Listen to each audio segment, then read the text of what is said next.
And what I'd like to do tonight is briefly discuss CREST and put it in perspective of a number of other randomized trials and other information we have regarding the treatment of carotid artery disease. I don't think it's appropriate to take any one study in isolation and pretend that that is revealed truth.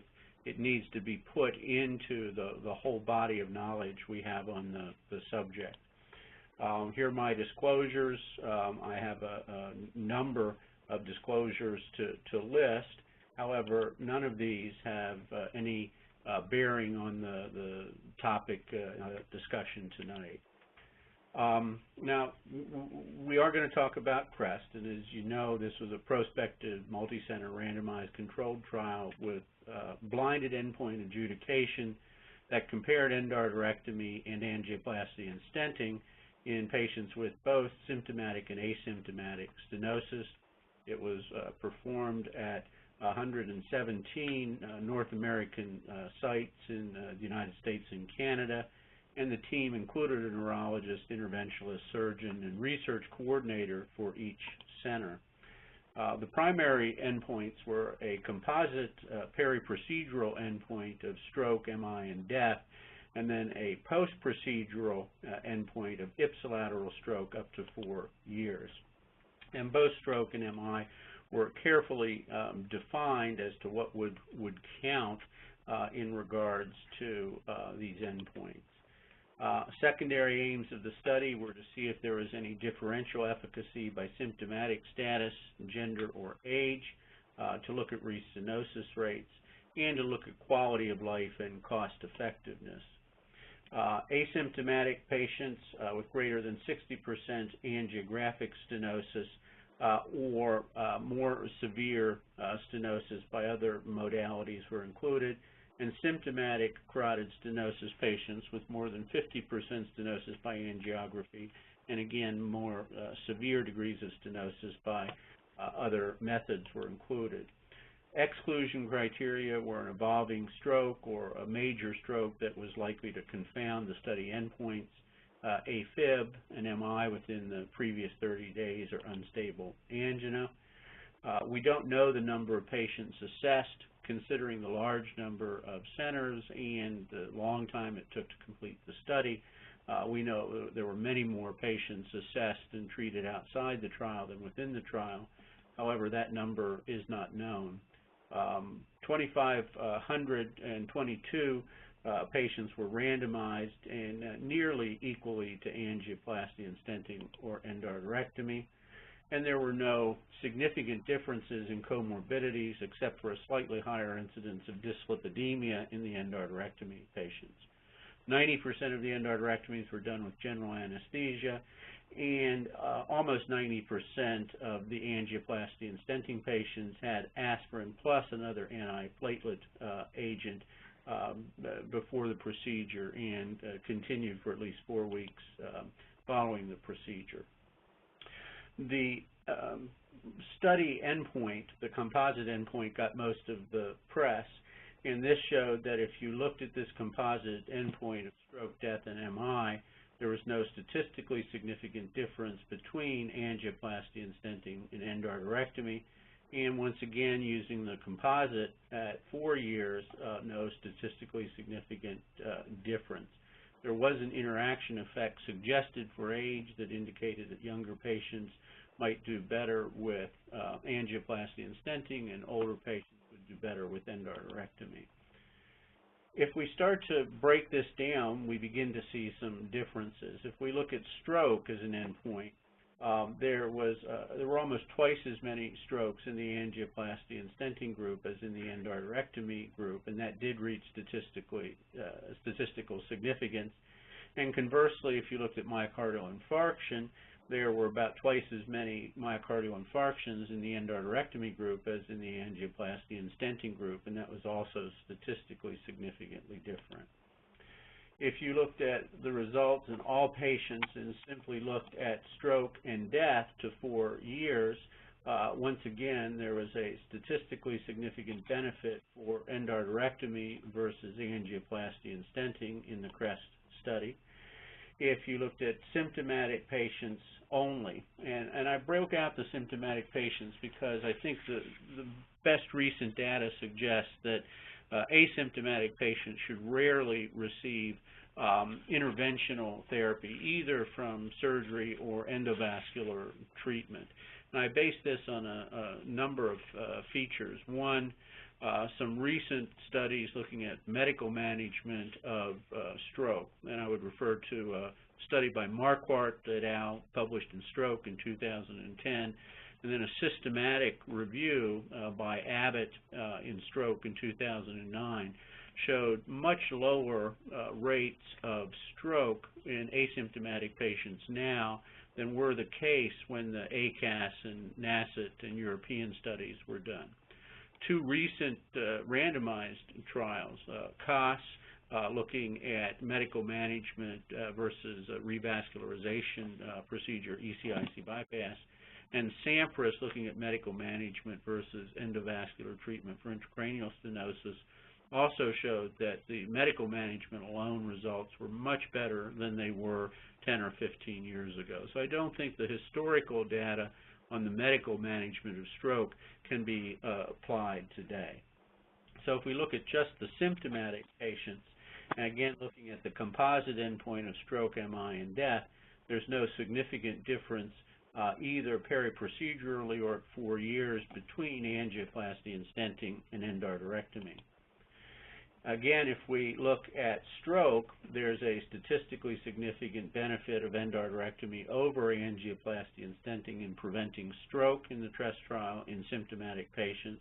And if we look at MI, it doesn't quite reach statistical significance with a p-value of 0.08, but there seems to be pretty clear evidence that there are fewer MIs in the angioplasty and stenting group in CREST in the symptomatic patients.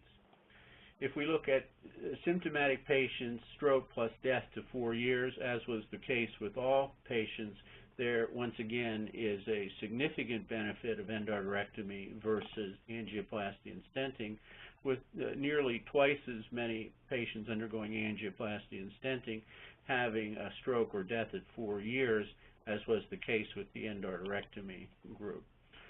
I think perhaps the most important information to come out of CREST is the quality of life information.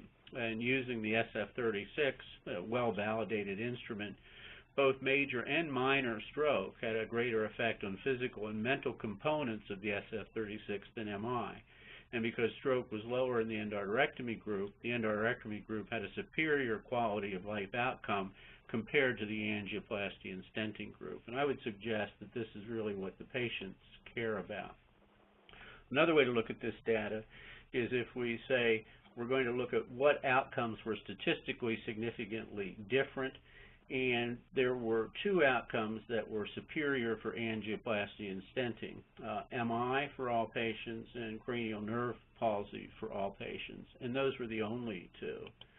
If we look at statistically significant differences that demonstrated the superiority of endarterectomy, it was stroke in all patients, both periprocedural and at 4 years, periprocedural stroke in symptomatic patients, stroke and death for all patients in the periprocedural time period, stroke and death for all patients at 4 years, stroke and death in symptomatic patients, and quality of life. And I would suggest that this data is actually a ringing endorsement for endarterectomy as being superior to angioplasty and stenting, except in that one unusual composite endpoint. Now, I do think the CREST findings have to be viewed in the context of other recent large randomized trials. I'll go over them very quickly. The EVA-3S trial, endarterectomy versus angioplasty in symptomatic severe carotid stenosis, had an endpoint of stroke or death, stopped after 527 patients because of clearly superior results of endarterectomy versus angioplasty and stenting. The International Carotid Stenting Study, another multi-center RCT, endpoint stroke, death, and MI, large number of patients, and once again a statistically significant benefit of endarterectomy versus angioplasty and stenting. And in this group, there were 3 fatal MIs in the angioplasty and stenting group and 4 non-fatal MIs with endarterectomy. So we didn't see that difference that was seen in the CREST study. The stent-protected angioplasty versus carotid endarterectomy trial was a multi-center RCT trying to prove the non-inferiority of carotid angioplasty and stenting. And although the outcome results were similar, the non-inferiority was not proven because of higher restenosis rates with angioplasty and stenting. From a personal perspective, I've done something over 2,000 endarterectomies. The last time I reviewed the results of a prospective database, it was at 1,500 consecutive endarterectomies. And what I found in that group is that the perioperative stroke rate was very similar to CREST. However, the myocardial infarction rate was much, much lower than was found in CREST. One of the things that I do differently than many people doing endarterectomy is that almost all of my operations are done with a regional block anesthetic, and that was not the case in CREST, where 90% were done with general anesthesia. And I routinely use aspirin plus clopidogrel preoperatively and 6 weeks postoperatively in the endarterectomy patients. And I think this may have an effect not only on stroke, but also on myocardial infarction. I have a problem with the idea of minimally invasive. I think that minimally invasive is a great advertising term. It's sort of like all natural. But if we're going to use that term, we don't want to make it the length of the incision. And I would suggest that a minimally invasive procedure is a procedure that achieves the desired goal with the least disruption of patients' homeostatic mechanisms. And in that case, I think endarterectomy is minimally invasive and maybe more minimally invasive than angioplasty and stenting. It's a short operation, superficial surgical target, minimal blood loss, and all of these randomized studies, I think, show a clinically significantly, a lower clinically significant complication rate with endarterectomy than with angioplasty and stenting. And remember, carotid artery disease is almost always embolic disease. And even with distal protection devices, you still have to traverse an embolic source with catheters and other equipment, where with endarterectomy, you prevent the embolus early on in the procedure. And both transcranial Doppler studies and post-procedural MRI studies looking for new areas of ischemia show lower rates of embolic complications with endarterectomy than with angioplasty and stenting. And furthermore, endarterectomy can readily perform with regional anesthesia, which I think does lower the cardiac risk. So my conclusions are that based on data from CREST and other recent trials, putting all of this in perspective, that we really have a ringing endorsement for endarterectomy as the treatment of choice for patients with carotid artery disease. Angioplasty and stenting is a valuable procedure, but it should be reserved for those patients who are not good candidates for endarterectomy. And I believe that the techniques of endarterectomy need to be modified to reduce the risk of cardiac injury and actually reduce the risk of stroke associated with the operation. It's not an operation that's written in stone. It's an evolving procedure, just as endovascular treatment is. And thank you for your attention.